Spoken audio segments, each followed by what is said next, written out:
Ikatlong kabanata. Muling pumasok si Jesus sa sinagoga. Naratnan niya roon ang isang lalaking paralisado ang isang kamay. May ilang tao naman doong nagmamasid kung pagagalingin ni Jesus ang lalaking yun sa araw ng pamamahinga upang may maiparatang sila laban sa kanya.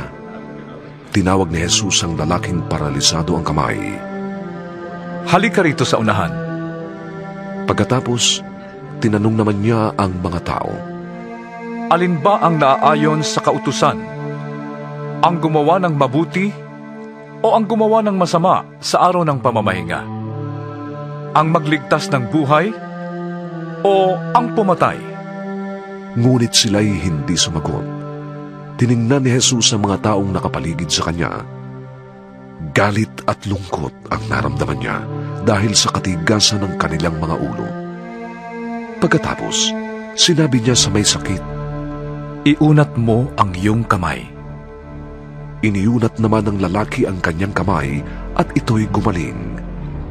Umalis ang mga Pariseo at agad nakipagsabwatan sa mga kampo ni Herodes upang maipapatay si Jesus. Umalis si Jesus at ang kanyang mga alagad at sila'y nagpunta sa tabi ng lawa. Sinundan siya roon ng napakaraming taong buhat sa Galilea, sa Judea, sa Jerusalem, sa Idumea, sa ibayo ng Jordan, at sa palibot ng Tiro at Sidon. Sumunod sila kay Jesus dahil nabalitaan nila ang lahat ng ginagawa niya. Inutusan ni Jesus ang kanyang mga alagad na maghanda ng isang bangkang magagamit niya upang hindi siya maipit ng mga taong dumaragsa. Dahil marami na siyang pinagaling, dinudumog siya ng lahat ng may sakit upang mahawakan man lamang siya. Bawat taong sinasaniban ng masamang espiritu na makakita sa kanya ay nagpapatira pa sa harapan niya at sumisigaw, Ikaw ang anak ng Diyos! Ngunit mahigpit silang pinagbawalan ni Jesus na ipagsabi kung sino siya. Pagkatapos, umakyat si Jesus sa isang bundok kasama ang mga taong nais niyang isama. Buhat sa mga taong iyon ay pumili siya ng 12 upang maging kasakasama niya at sila'y tinawag niyang mga apostol. Hinirang niya ang mga ito upang suguing mangaral. Sila ay binigyan din niya ng kapangyarihang magpalayas ng mga demonyo. Ito ang 12 hinirang niya. Si Simon, na tinawag niyang Pedro, si Santiago at si Juan na mga anak ni Zebedeo. Sila'y tinawag din niyang Boanerges, na ang ibig sabihin ay mga anak ng kulog. Sina Andres, Felipe, Bartolome, Mateo, Tomas, Santiago na anak ni Alfeo, si Tadeo, si Simon na makabayan, at si Judas Iscariote na siyang nagkanulo sa kanya.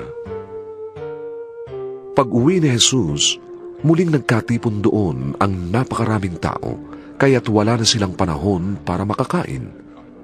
Nang mabalitaan niyo ng kanyang mga kasambahay, sila'y pumaroon upang sawayin siya dahil sinasabi ng mga tao na siya'y nasisiraan ng bait.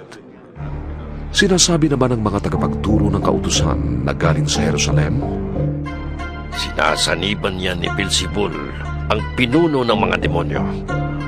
Ito ang nagbibigay sa kanya ng kapangyarihang magpalayas ng mga demonyo. Dahil dito, pinalapit ni Jesus ang mga tao at sinabi sa kanila ang ilang talinghaga. Sabi niya, Paanong mapapalayas ni Satanas ang kanyang sarili? Kapag naglaban-laban ang mga mamamayan ng isang kaharian, hindi mananatili ang kahariang iyon. Kapag naglaban-laban naman ang mga magkakasambahay, hindi rin mananatili ang sambahayang iyon.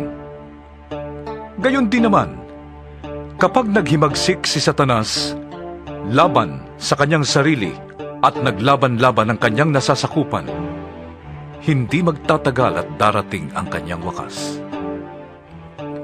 Hindi maaaring pasukin at pagnakawan ang bahay ng isang taong malakas, malibang gapusin mo na siya. Kapag siya'y nakagapos na, saka pa lamang malolooban ang kanyang bahay. Tandaan ninyo ito.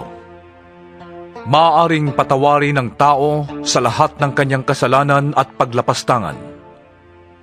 Ngunit ang sinumang lumapastangan sa Espiritu Santo ay hindi mapapatawad. Ang ganyang kasalanan ay walang kapatawaran. Sinabi ito ni Jesus sapagkat may ilang nagsabing sinasaniban siya ng masamang espiritu. Dumating ang ina at mga kapatid ni Jesus. Sila'y nasa labas ng bahay at ipinatatawag siya. Nang oras na yon ay maraming taong nakaupo sa palibot ni Jesus. May nagsabi sa kanya, Nariyan po sa labas ang inyong ina at mga kapatid. Hinahanap kayo. Sino ang aking ina at mga kapatid? Sabi naman ni Jesus. Tumingin siya sa mga nakaupo sa palibot at sinabi, Sila ang aking ina at mga kapatid, sapagkat ang sinumang sumusunod sa kalooban ng Diyos ay siya kong ina at mga kapatid.